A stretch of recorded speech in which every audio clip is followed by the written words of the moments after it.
नमस्कार, मी ज्योती निमसे म्हणजेच सोनी मराठीवरील खरंच तिचं काय चुकलं या मालिकेतली आभाबद्दल तसं सांगायला गेलं तर ती खूप गोड आहे, प्रचंड पॉझिटिव्ह आहे आणि तसं बघायला गेलं तर इतकी पॉझिटिव्ह आहे ती की आयुष्यात तिच्या काहीही वाईट घडलं, कितीही वाईट प्रसंग घडू दे किंवा कितीही कठीण काही सिच्युएशन समोर होती, ती त्याच्यामधनं पॉझिटिव्ह गोष्टच बाहेर काढून घेणार आणि अतिशय समजूतदार आहे, खूप प्रेमळ आहे, सगळ्यांना जीव लावणारी आहे, सगळ्यांना प्रेम करणारी आहे. आणि मालिकेबद्दल सांगायचं झालं तर मालिकेच्या नावातच आहे खरंच तिचं काय चुकलं, म्हणजे आबाचं काय चुकलं. ती सगळ्यांची एवढी प्रेमाने वागते सगळं काही, सो तरी पण तिचं काय चुकलं. आणि एक वन लाईनर मालिकेबद्दल जर सांगायचं गेलो तर तसं बघायला गेलं तर आपल्या आयुष्यामध्ये आपल्यासोबत असं बऱ्याच गोष्टी होतात की आपल्याला माहिती आहे की ही गोष्ट माझी आहे पण आपल्याला मिळत नाही आहे ती गोष्ट. सो त्यावर एक आधारित आहे आमची गोष्ट की आभाचं जे काही आहे ते आभाचं आहे सगळं, पण तरीही तिला मिळत नाही आहे, तिच्याकडनं हिसकावून घेतलं गेलं आहे. पण at the end of the day तिच्याकडे येणार आहे, पण ते येणारच आहे का, की त्यासाठी तिचा काही वेगळा स्ट्रगल आहे का किंवा काय, असं एक लव्ह स्टोरी, फॅमिली ड्रामा आणि थ्रिलर सस्पेन्स असा एक टच असलेली ही आमची स्टोरी आहे. सो माझ्याबद्दल सांगायचं झालं तर मी आधी बऱ्याच मालिका केलेल्या आहेत आणि सोन्याची पावले ही मालिकासुद्धा लीडमध्ये केलेली आहे आणि ही माझी दुसरी मालिका आहे खरंच तिचं काय चुकलं लीडमध्ये. येस. आणि टी व्हीज का तर तसं बघायला गेलं तर मी खरंच तिचं काय चुकलं ही मालिका सुरू होण्याच्या आधी एक वेबसिरीज आणि एक फिल्म पण केली होती. पण टी व्ही हे माध्यमच असं आहे की जे महाराष्ट्रामध्ये घराघरात पोहोचतं. सो त्यामुळे टी व्ही अगदीच कोणत्याही ॲक्टरला आवडेल टी व्हीवर परफॉर्म करायला. कसं असतं की आभा जी आहे ती प्रचंड पॉझिटिव्ह आहे आणि समजूतदार आहे. ज्योती तेवढी पॉझिटिव्ह नाही आहे आणि समजूतदार म्हणजे आहे पण एवढी अगदी समंजस नाही, काही झालं तरी ठीक आहे, चोके बोलणारी नाही आहे. बबली आहे, जशी आभा बबली आहे तशी ज्योती पण तेवढीच बबली आहे. पण ते जे आहे तो जो गोडवा जास्त करून जो आभात आहे तो माझ्यामध्ये आणण्यात किंवा तो समजूतदारपणा आणि आबाकडून हे मी खूप शिकले आहे. तसं बघायला गेलं तर की आयुष्यात किती काही वाईट घडलं तरी त्यातून पॉझिटिव्ह गोष्ट कशी काढून स्वतःकडे घेता येईल. कारण की आपल्याकडे बऱ्याचदा असं होतं की खूप चिडचिड होते, पर्सनली माझी पण होते की मनासारख्या नाही गोष्टी घडल्या की चिडचिड व्हायची, म्हणजे व्हायची माझी. पण आता असं होतं की ठीक आहे, इट्स ओके, कारण की ते आभाकडनं माझ्यात येते हळूहळू, ठीक आहे, जे घडतंय ते चांगल्यासाठीच घडतंय असं हे एक कॅरेक्टर आहे. आणि त्यानंतर ते शिकण्यासाठी मग हे सगळे जे गुण आहेत आभातले ते आधी मला माझ्यामध्ये आणावे लागले, ती आभा आधी मला स्वतःमध्ये उतरवावी लागली. आणि सगळ्यात महत्त्वाची गोष्ट चष्माला हे जे आहे तुम्ही मगाशी पण बघितलं असेल, मला चष्मा असं थोडंसं खाली आलेला मी हे करून वर केला. सो ती सवय लागली आहे बोलता आता. पण आधी सुरुवातीला मला नवीन होतं, सो मला खूप असं हे व्हायचं की माझे डोळे चष्म्याच्या बाहेर जात आहेत का की असं वगैरे, मी खूप अनकम्फर्टेबल व्हायचे. पण ती पण एक सवय, म्हणजे चष्मा कॅरी करणं वगैरे ते पण एक करावं लागलं. अशा बऱ्याचशा गोष्टी मी आबाकडे ह्या सगळ्यामध्ये खूप खुश आहे तसं बघायला गेलं तर.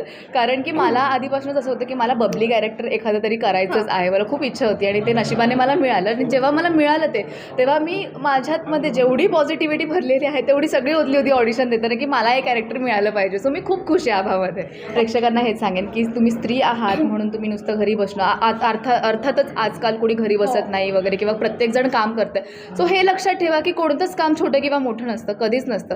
कारण आभा पण आता जे काम करते ते एक घरकामच आहे, म्हणजे ती श्रेयसच्या घरातली सगळी हॉस्पिटॅलिटी जी आहे ती बघते. श्रेयसच्या घरात किचन अजिबात नाही आहे, किचन जे आहे ते आभाच्या घरातच आहे. सो ते सगळं ते काम ती करते. भलेही ती त्या घराची मालकीण आहे पण ते तिच्यापर्यंत अजून पोहोचलेलं नाही, म्हणून त्या स्ट्रगल टाईममध्ये ती ते करते. सो अजिबात असं वाटून घेऊ नका की हे काम छोटं आहे किंवा हे काम मोठं आहे वगैरे.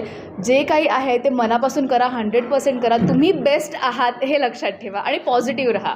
मालिकांमध्ये ना अजिबात वेळ नसतो, स्वतःकडे लक्ष द्यायला वेळ नसतो, हेल्थकडे लक्ष द्यायला वेळ नसतो किंवा स्किन केअर वगैरे रुटीन पण जे असतं ते सुद्धा फॉलो करायला एवढा वेळ नसतो. पण त्यातल्या त्यात मूवीज आणि वेबसिरीजमध्ये कसं होतं की वेळ मिळतो, एक कॅरेक्टरायझेशनसाठी पण वेळ मिळतो. पण सिरियलमध्ये कसं असतं की वेळ नसतो, त्यामुळे जो टेक देतोय तो लास्ट टेक आहे आणि तो बेस्टच द्यायचा आहे, तो बेस्टच आला पाहिजे. सो त्यामध्ये एक जी बॅक ऑफ द माइंड सतत चालू असतं की नाही मला जे करायचं ते बेस्टच करायचं आहे. हे हा एक फरक आहे. मग ते अभिनयाच्या बाबतीत पण बघायला गेलं तर सिरियलमध्ये जी असते ती थोडीशी जास्त ॲक्टिंग असते आणि जी मूवीज आणि वेबसिरीजमध्ये असते ती नॅचरल ॲक्टिंग असते. बिकॉज आपण वेळ काढून वेब सिरीज बघतो, मूवी बघतो, बघायला जातो, पण तसं वेळ काढून कोणी सिरियल बघायला जात नाही.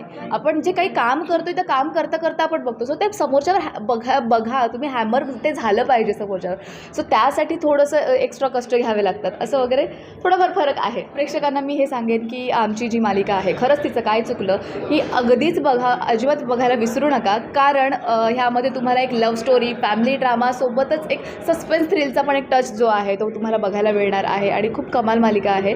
आणि हे म्हणजे मीच सांगते असं नाही, पण कारण की आम्ही स्वतः पण जेव्हा बघतो तेव्हा आम्हाला स्वतःला असं वाटत नाही की मी मालिका बघते, मला हाच फील येतो की मी वेब सिरीज बघते किंवा बघते की काय. अशाच टाईपचा एक आम्ही मांडण्याचा सुद्धा प्रयत्न केलेला आहे.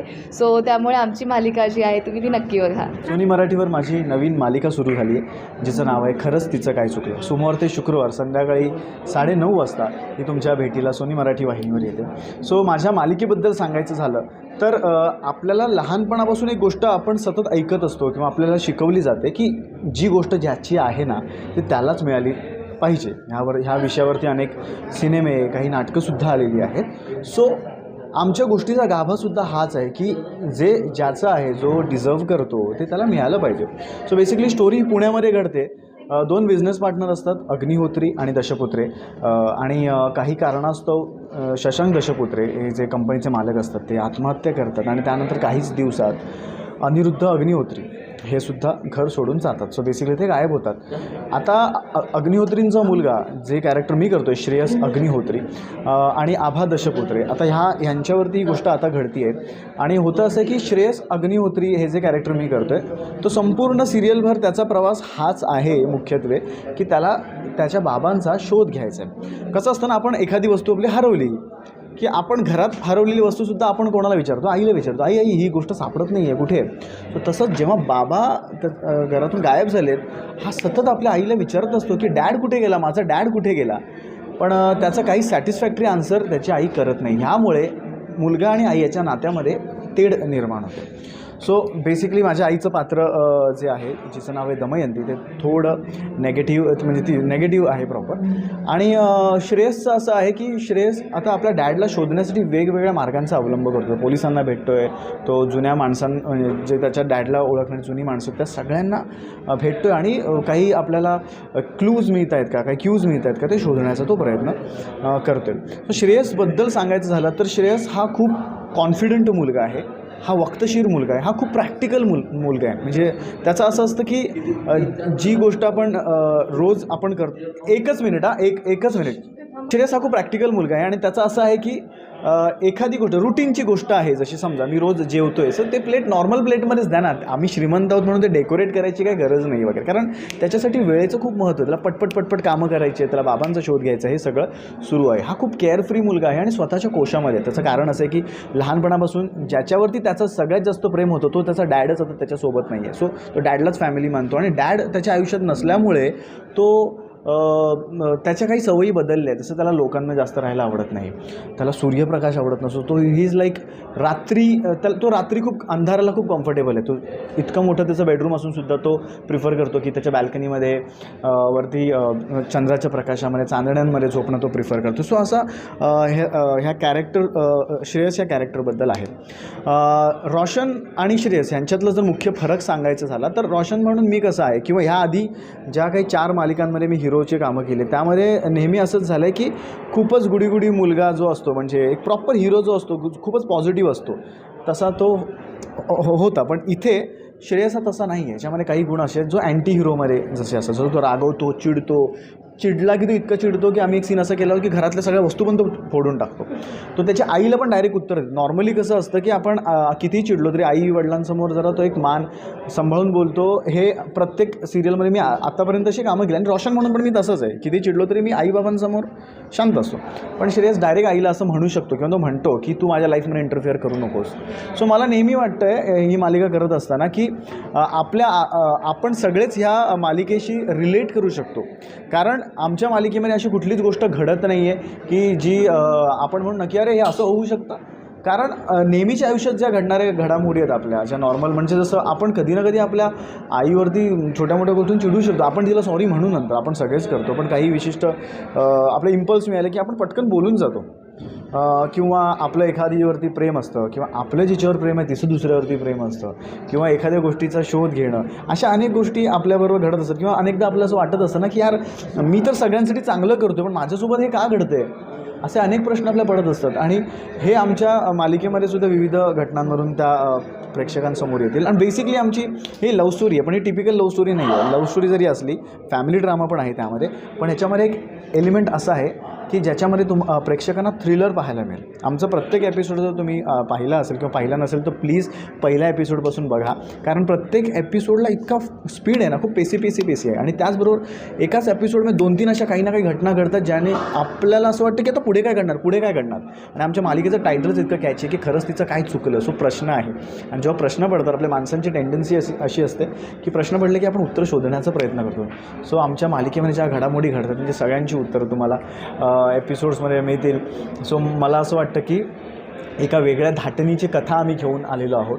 सोनी मराठी नेहमीच प्रयत्न करत असते की प्रेक्षकांसमोर छान विषय सादर केले जातील, आणि तसाच एक विषय आहे जो खूप नॅचरल आहे.